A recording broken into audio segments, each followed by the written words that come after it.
पूर्वांचल की प्रमुख पार्टी में से एनडीए गठबंधन में शामिल अपना दल का शनिवार को 2 दिवसीय प्रशिक्षण शिविर का उद्घाटन पार्टी की राष्ट्रीय अध्यक्ष अनुप्रिया पटेल ने किया।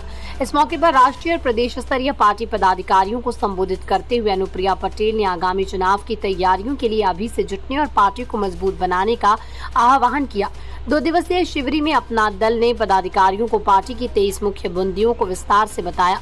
वहीं शनिवार और रविवार को विभिन्न सत्रों के माध्यम से पार्टी की जिम्मेदारी पार्टी पदाधिकारियों को सौंपी जाएगी। पार्टी के संगठन को दुरुस्त करने के लिए हमने वाराणसी जनपद में 2 दिवसीय प्रशिक्षण शिविर का आयोजन किया है, जिसमें हमारे राष्ट्रीय और प्रदेश स्तर के पदाधिकारी प्रतिभाग कर रहे हैं और संगठन से जुड़े हुए अलग अलग विषयों पर कई तकनीकी सत्र आयोजित किए जा रहे हैं। मैम, बात की जाए 2024 के चुनाव सामने है, INDI अलायंस बन रहा है, आप किस तरीके से देखते हैं? आप एनडीए में शामिल हैं?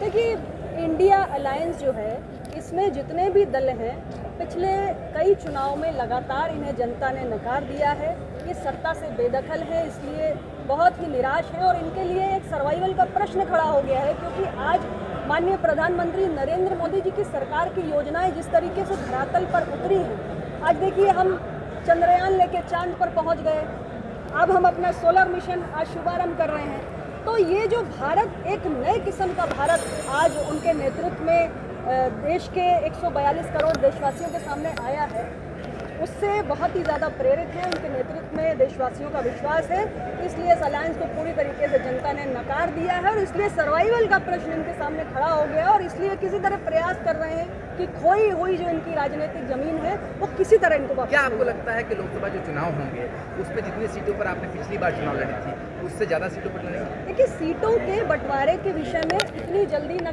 कोई चर्चा हमने पहले किसी चुनाव में की है, ना इस बार हुई है। सही समय आने पर हमारे सहयोगी दल की नेतृत्व से बातचीत हो जाएगी। भारतीय जनता पार्टी और अपना दल 4 चुनाव से साथ है और हम आगे भी साथ हैं, इसमें कहीं कोई समस्या नहीं। कांग्रेस पूरे उत्तर प्रदेश में लड़ना भी चाहिए। उत्तर प्रदेश की जनता के मन में क्या है, वो ईवीएम के बटन के जब परिणाम आएंगे तो वो पता चल जाएगा। अभी तो हमने ओपिनियन पोल्स देखे, कितने सर्वे हो रहे हैं, तो जनता का मूड क्या है ये हमारे इंडिया गठबंधन के साथियों को भी मालूम है, देश की जनता को भी मालूम है, एनडीए वालों को भी मालूम है।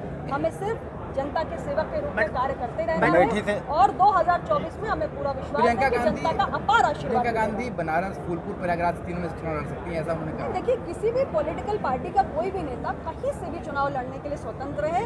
उत्तर प्रदेश में कोई भी आकर चुनाव लड़े, सबको स्वतंत्रता है और हम सबका स्वागत करते हैं। मैं एक पूरे विश्वास के साथ कह रही हूँ कि हमारे एनडीए गठबंधन को और प्रधानमंत्री नरेंद्र मोदी जी को सबसे ज़्यादा मजबूती अगर कभी किसी राज्य ने दी है तो उत्तर प्रदेश ने दी है और 2024 में भी सबसे ज़्यादा मजबूती एनडीए गठबंधन को उत्तर प्रदेश से मिली है। मैम, आप लोग एक देश एक चुनाव के लिए आप लोग तैयार हैं? देखिए, ऐसा है, एक देश एक चुनाव का जो विषय है ये नया विषय नहीं है, पुराना विषय है। लॉ कमीशन आप देखिए 1999 में इसके संबंध में रिपोर्ट दी, 2018 में दी, 2015 में पार्लियामेंट्री स्टैंडिंग कमेटी ने इसकी बात की।